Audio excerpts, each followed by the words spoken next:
Most people think black and gray is all about details, the tiny wrinkles, the hair, the texture, but if your foundation is weak, no detail can save the piece. In this video, I show you how I start all my black and gray designs in order to tattoo them, starting from basic shapes to controlled realism. Before we start, I'm still improving not only my drawing skills but also my video quality and editing. This channel is part of that process and English isn't my first language, so my pronunciation sometimes might not be perfect. I'm making these videos in English to improve and challenge myself. If you have constructive feedback about the art or the video, feel free to leave it in the comments. I appreciate it. Now let's with the video. I never start with details. First, I look for structure. The skull is a sphere, the jaw is a block, the cheekbones are planes, and if I don't understand the geometry, the portrait won't feel solid. I just try to catch all the main figures and the main bases. This sketch of Hermione Granger isn't about copying a face, it's about understanding volume and basic shapes. After structure, I establish values: light, midtone, and shadow. I simplify everything at first. If the big contrast works, realism will work.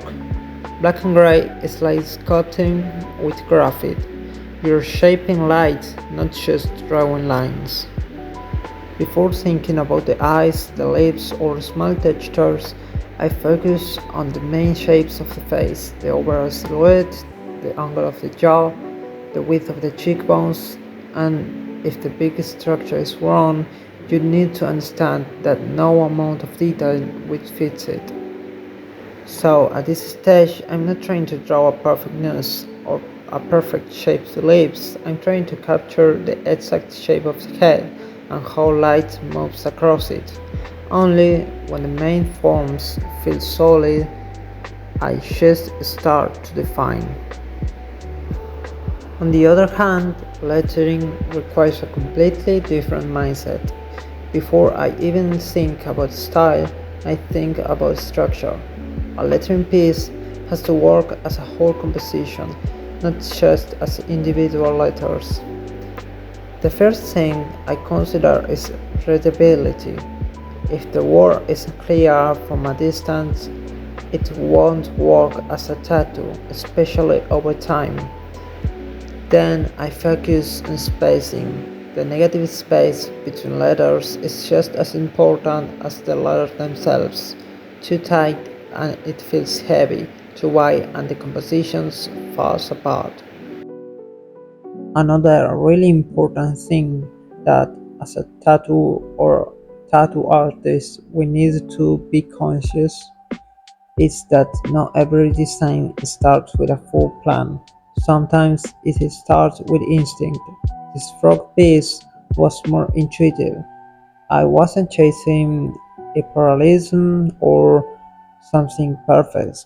I was focusing on flow and character.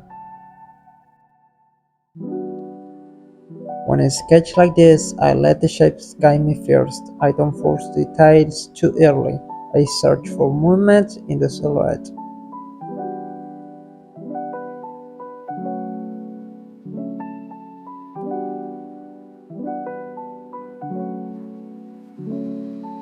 The same happens with this Oni-inspired design.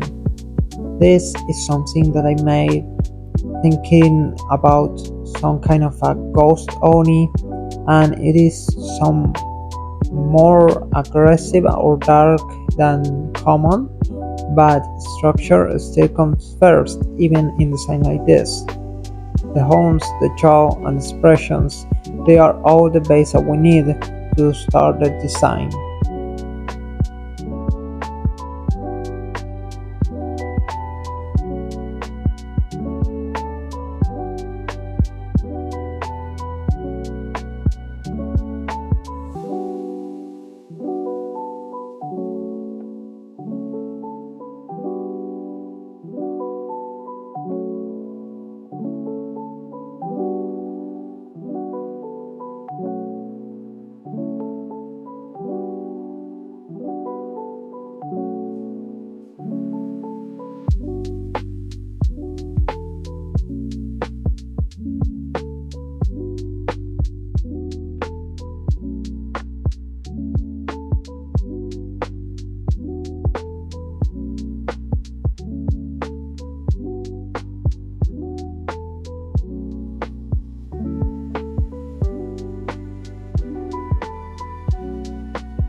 When combining realism with classic tattoo elements, like this portrait of Eminem, position becomes critical. The face needs a strong contrast, and the ribbon needs clarity. Nothing should compete, everything should flow. Balance is what makes the design feel intentional.